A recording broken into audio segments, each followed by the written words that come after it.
Happy Monday. Happy Monday. It's going to be a different kind of show again. I just want to put that out there early. So happy Monday. Welcome to the 6th episode of season 3 of the Be Your Own Hero show.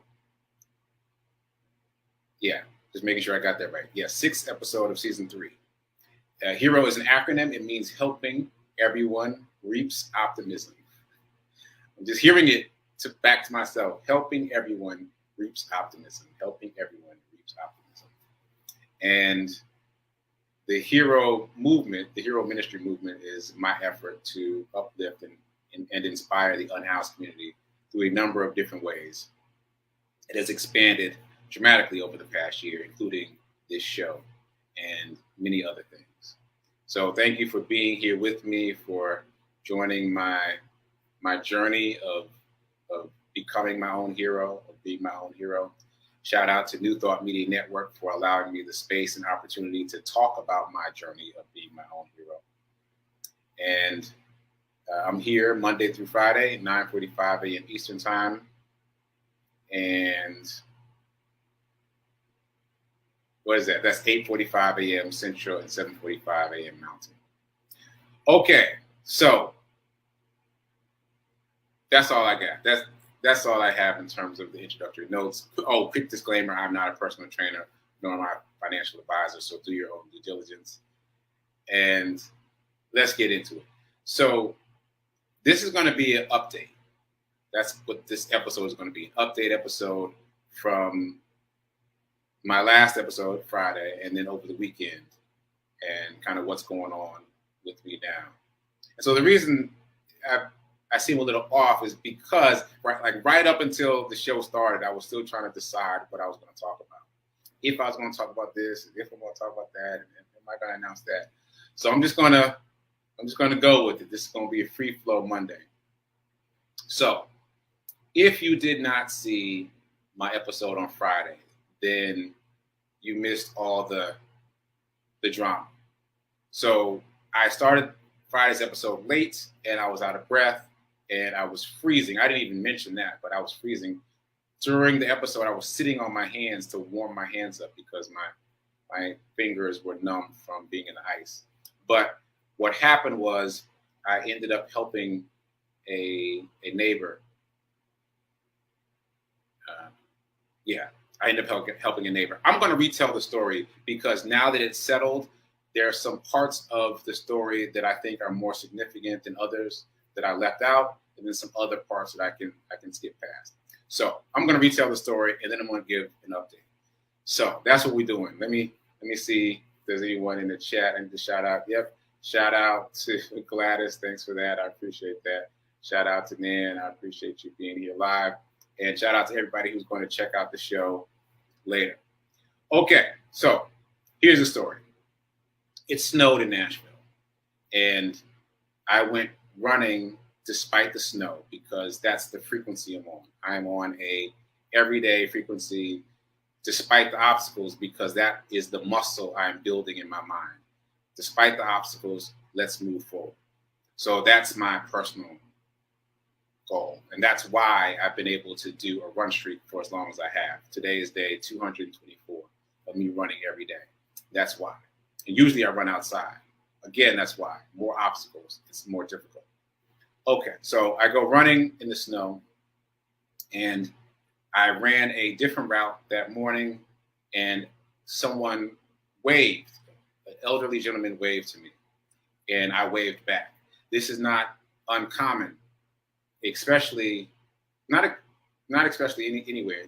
It happens often where people wave to me when I'm out running in the morning. They wave, they shout words of encouragement, etc. So I thought that was this. So I waved back, gave a thumbs up, kept it moving. I did hear him. I heard something after that, but I had my headphones on, and I just assumed he's still encouraging me. And I could have responded more quickly is my point there. But anyway, I ran. I tried to go the route that I wanted to go, but it was too icy, so I doubled back and came back the same way. The man was in the same position, waving and calling out more emphatically this time. And so I'm not going to lie, I was a little unnerved. I wasn't sure what was happening at this point. So just to be in integrity, I didn't respond immediately. I was cautious, let's say that. And so I took my headphones off. And once I took my headphones off, I heard him say something about slipped. And so then I ran across the parking lot. The parking lot, for context, is massive. It's like the parking lot at a stadium or something. It's a really big parking lot. And the facility where he came from is on the other side of the parking lot. He was in the middle. I run over to him. He says that he slipped and fell on the ice, can't get up. He's up on one knee. And I have lifted many elderly people at this point in my life. That's not something I'm unfamiliar with. So I figured easy breezy. I mean, you cross your wrist, reach out, grab their wrist, lean back, pull forward. I figured this will take a couple seconds. That did not work. He came halfway, then went back down. So we tried a number of things. I tried to pull him up a number of different ways. I tried to get under his arm, tried his other arm, put the cane down, use the cane. We just couldn't figure it out. And so ultimately I asked him if he thought he could make it to the tree that was nearby. He said he could. He got to the tree, and what we did is we had him hold the lowest branch of the tree with both hands. And then he pulled while I pulled him up. Right? And that got him upright all the way, but he couldn't put pressure. He couldn't get his feet flat. I guess that's the best way to put it. He couldn't get his feet flat, and he said he had to let go. And I was like, no, hold on. He said, no, I got to let go. I said, no, hold on. And we ended up falling at that point. So at that point, I was like, all right, I got to get help. And he was laying in the snow, and I made him cover his head with his hat, and I pulled his jacket up over that so the snow couldn't get to his head. And that's when I asked him where he lived, and he pointed to the facility at the far end of the parking lot, and I ran over there. So I got there, the front desk was dark, the front door was locked, and I started banging on the door in hopes that somebody would respond. But in the meantime, I discovered a phone, like there's a phone box on the front porch. So I grabbed that phone, I dialed 0, I dialed 411, I dialed the number that he had shouted to me when I first started running. I didn't know what that number was, but I dialed it anyway. And there was not no answer, but just no sound. And so ultimately, I ended up dialing 911 just to see if the phone worked or if I needed to do something else. I dialed 911. 911 operator answers immediately and says, "What's your emergency?" And now I pause because I'm thinking about the optics. So I'm thinking about I'm a tall black man in a black hoodie. This man is writhing on the ground.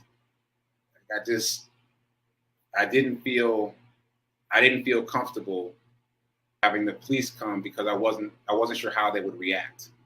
So I thought about it for a second and I hung up on the 911 operator. And then I saw the number that was written on the call box itself. So I called that number. That number went to another building that is part of the same facility. The woman who answered identified herself as a nurse, but also said that she couldn't help.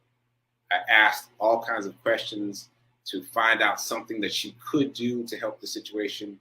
And, her responses were just about, I can't.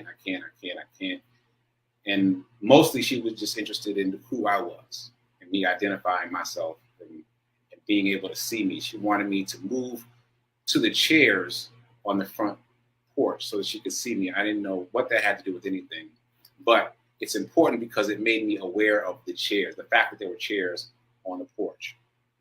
So I ultimately hung up on her, not in an angry way, but just in a, okay, this is a dead end. I need to move on kind of way. So I hung up. I took a breath. I could see Mr. Charles out there in the parking lot waving. I couldn't too far away to hear, but I could see him waving. And I wasn't sure what to do. The phone rings immediately. And I think the nurse has changed her mind. She's called back. So I answer, and it's 911 dispatch. they're calling back because I called in. And so I had a gentle, precise conversation with the dispatcher saying, listen, this is not an emergency. I don't need police. I just need help. And I am a black man in a black hoodie. I wanted to be very specific about what they would see when they arrived. And ultimately, he suggested the fire department. Thought that was a great idea. And so he put in a call to the fire department while I was on the line, and we gave them all the information. Okay. So by the time I finished that and I got back to Mr. Charles, Mr. Horace had arrived. He actually works at the facility and was just showing up for work and saw someone waving in the parking lot and assumed that it was a homeless person that needed help. That's the word he used. I've now learned to use the word unhoused. But he just assumed that this was somebody that needed help and didn't recognize Mr. Charles until he got closer. Okay, so I come over. The two of us get him up easily, but Mr. Charles can't stay. He can't stay on his feet. So Mr. Horace says he wishes that he had a chair. Then I remembered the chairs, so I ran for the chairs, got one, brought it back, and we got him settled. And it was at that point that the fire department showed up. And just to give a shout out to them, it was Station 27 of the local fire department that showed up, and they got him sorted in short order. We got him out of the chair and up into the back of the pickup truck, over to the facility, into a wheelchair, and into his apartment. Last I saw him, he was on his sofa, comfortable and happy with his remote controls. So that's the story, condensed. Okay. So obviously he's been on my mind quite a bit since then. So all that happened Friday. Saturday is the day that we usually run for Black Men Run. And because of the ice and snow, they canceled the run. But I reached out to Antoine, who I've mentioned here before, who is the person who inspired me to do a run streak. When I first met him, he was on like day 900 of his run streak. Yeah, you heard me right, 900. So I knew he was going to run. So I reached out to him and I asked him how many miles was he doing. He said 10 miles. I was like, come on, man. Come on. Let's do 3 to 5. And he was like, nah, I'm sticking with 10. So Saturday morning, I got up and out with the intention of running 3 to 5, but I'm thinking about the fact that Antoine's going to run 10. So I was like, well, I'll try for 10. So this is important also. So I decided to try for 10 miles. And I also decided to run past the facility where Mr. Charles was, where he lived. So I ran past. It was too early to knock on the door or anything, but I ran past just to lay eyes on it. I kept running much further than I would typically go. And in the process of running this route much further than I would typically go, I found a wallet. And so I held on to that wallet and I kept running. And as I kept running, more people were like, hey, which again is what I mentioned earlier in this episode. People tend to wave at me and encourage me when they see me out running. So because of Friday's experience, I just wanted to make sure they were okay. Or yeah, just keep going. And in the process of that, I saw an unhoused woman who was very cold and seemed to be in need. Okay, so I ran my full 10 miles, my first solo 10 miles. I'm very proud of myself for that. I would not have done it if he hadn't challenged me to run 10 miles. But I did my full 10 miles, and I'm still thinking about the woman I saw, the unhoused woman. So I got back, and I went back to where she was. I drove back to where she was to give her some of the stuff from the car. You remember me talking about the truck drops? Well, I had food and foodstuffs like tuna and potato chips and stuff like that from the 4th annual Hoodies for the Homeless event. So I still had some of that stuff in my mom's car. So I drove my mom's car back over to where the woman was, and she was gone, but her pallet was there. So I left some foodstuffs on her pallet, and then I found another pallet. And so I left some foodstuffs on that pallet. And then since I was over that way, I decided to drive on over to check on Mr. Charles. So I get there, and there were a group of elderly folks at the front door who didn't want to let me in at first. Shout out to them. And until, we're talking through the door, they came to understand that I was the person that found Mr. Charles. They were like, oh, okay. And they opened the door and we talked. Turns out Mr. Charles is in the hospital. His foot is broken, and he went to the hospital later that same day, later on Friday. One of them came to visit him, and he couldn't stand, and they called the hospital, and so he's in the hospital. His sister is involved. Okay, so that's what happened. One of the residents told me all that, and she made sure to get my number. We exchanged numbers so she could keep me updated on what happened with Mr. Charles. And so that's a whole thing. And I'm going to circle back to that in a second. And as I was leaving the facility, I ran into someone else who needed help in a much smaller way. She was trying to clean snow off of her car with a spatula. Yes, a kitchen spatula. So little moment of levity in all this kind of heaviness. And I was like, come on, let me help you. She's like, no, I got it. I was like, come on, let me help you. Get out the way with that little spatula. Trying to like pancake the snow off of her car. So anyway, I used something that my mom has in her car to brush snow off. And also, once I started helping her, she started asking if I knew a mechanic, because there was something on the car she needed to have fixed. And so I ended up connecting her with a mechanic. So that became a whole interaction in and of itself. So busy Saturday. So that got squared away. And then I set about trying to find the owner of the wallet I found. So I found her on Facebook.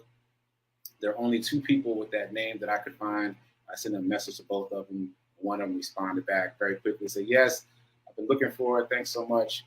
And so we met at a coffee shop, and I returned her wallet. Turns out she was just visiting Nashville and needed her wallet and her ID in order to board the flight back. So she was desperately looking for the wallet. No, I don't know how it ended up, where it ended up. Someone asked me that on social media. I don't know. But she'd only been missing it the night before.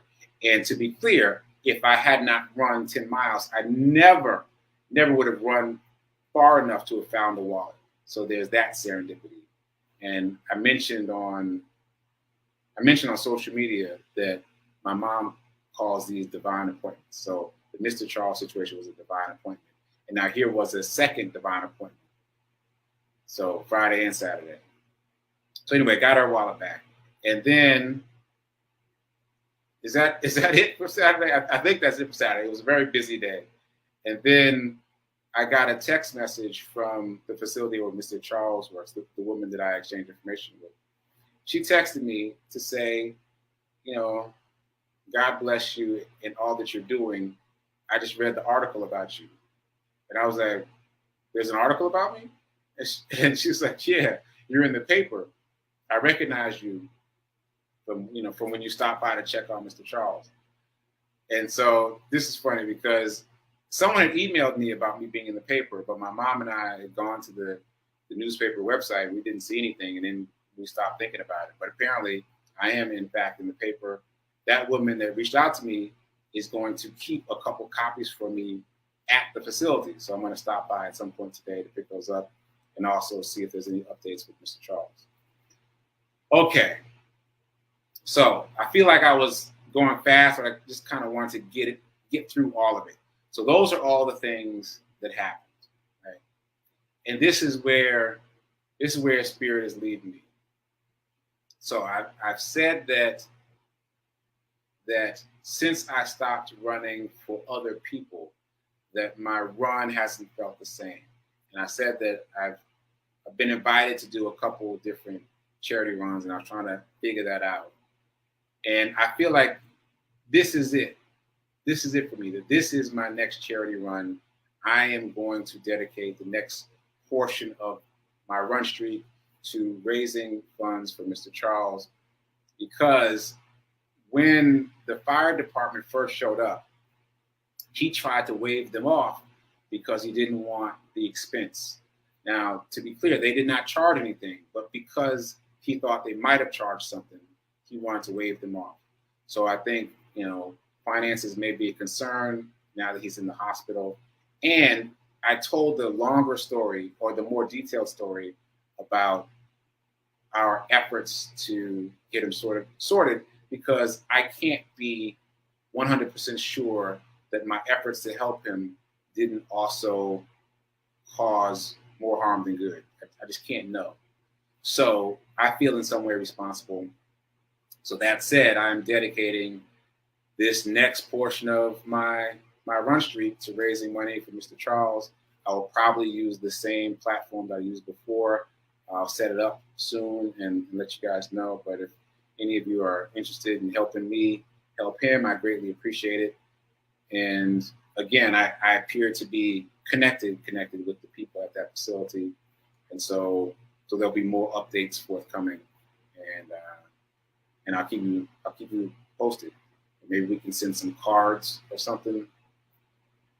I don't know, but I just feel I feel activated to do something in this space, something more in this space.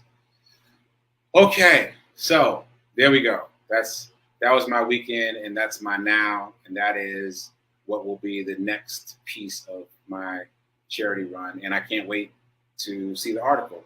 I believe the article is about my charity run, so I can't wait to check that out. Okay, all that said, moving on. I don't even know if I'm going to get to money today because there's a couple other things I want to say. But moving on, I have mentioned a couple times that I am inviting you out there in the viewing audience to join me in a streak of your choosing. And over the weekend, that came to fruition very quickly. Several people have reached out now. So we are now a band of 4, 5 if you include me. So we've got me. I'm obviously still running at least a mile a day, every day. We've got Rev Melissa. She's doing a meditation streak. We've got Andrea. She's doing a Peloton bike riding streak. We've got Cooter's wife. That's her handle on social media. I don't know her actual name, but she reached out to say that she's going to run a mile a day. A mile a day? No, she's going to run daily. She's going to run daily. And then we've got Carolyn in North Carolina. She's going to walk 10 minutes every day. So I invite you to join in if you feel so moved. So just to clarify what we're doing, the idea is to choose a very small thing that you want to do consistently for the next 30 days. Actually, maybe not the next 30 days, because people are starting at different times. So just for now, think about what it is you want to commit to. And obviously, from the list I just gave you, we've got quite a range of things. It could be anything. It could be as small as drinking a glass of water. It's important to keep it small, because at the end of the day, if you forget and you remember at the end of the day, it ought to be something that you can knock out easily. It ought to be very manageable in your mind. So whatever your initial thought was, downsize it and keep it very small. You should be focused on the 30 consecutive days as opposed to the size of whatever it is. Keep it small, keep it manageable. And be accountable. Send me a text message. There's my alarm. Send me a text message, email, selfie. Just let me know that you did it. Send me some kind of mission accomplished message. Just as a sense of accountability to you, to help you move forward. And if you choose, post something on social media about your streak, because I guarantee you in the early days, you'll get a lot of support on your streak from social media. I use that myself at the beginning of my streak. So all call. Anybody interested in joining now 5 of us doing a streak, please do. It's the beginning of the year, new you, new goals. I want you to choose something very small, commit to it for 30 days, and join us. Okay. So, did I cover everything? For the seminar, my Get Rich 101 seminar, I decided to interview people, to talk to people about who are subject matter experts in some of the things that we've talked about. So that's my intention.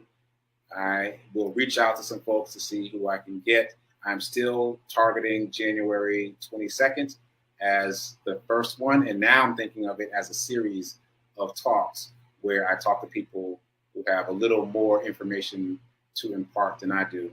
I hope I've been helpful in talking about my journey of financial abundance, but also let's bring in some big guns. Let's get some real info. Let's really build out the knowledge base. Okay, so I think that's everything.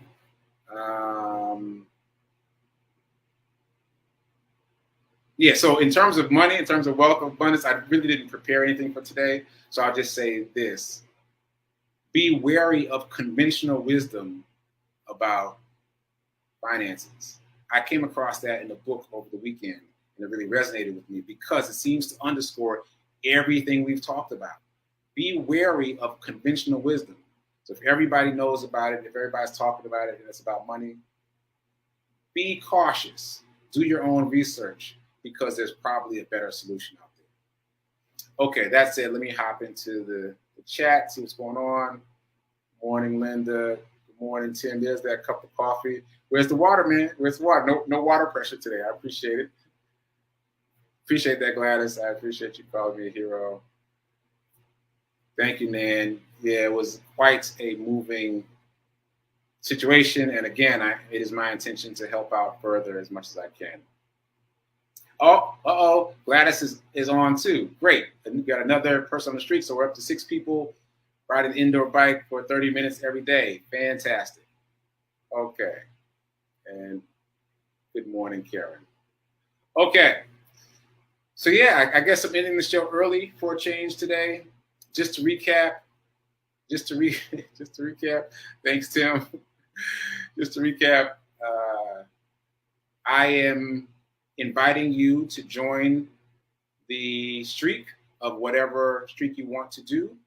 Join me in that. I'm also creating a new charity run specifically for Mr. Charles.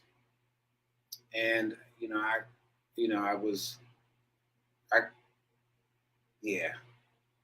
it just shocked me to know that he was really injured and in the hospital. So I'm going to dedicate the run streak to him. And for those of you who've asked about the nurse, I mean, prayers up for the nurse. We don't know what she's going through. And also, the word is out there. The word is out. I've told this story on this show and on social media, and so we will believe that whatever needs to happen within the organization, within the facility, will happen. So on that note, prayers up for Mr. Charles in the hospital, and we're giving prayers up for a safe recovery, for quick, efficient healing of his foot. And I'm grateful to the universe for putting me in the place to have a divine appointment with Mr. Charles and with the young lady who lost her wallet on Saturday. So 2 divine appointments in 1 weekend. Ashe and amen. Stay tuned for prayer time coming up at 10:15, and then stay tuned for Sip with Rev Melissa coming up at 10:30. I'll be producing, and maybe I'll pop in to say a few words. Keep doing. Be a hero. Be your own hero, and you never know when you will be called to be a hero in your space. So be aware, and remember that now is better than perfect.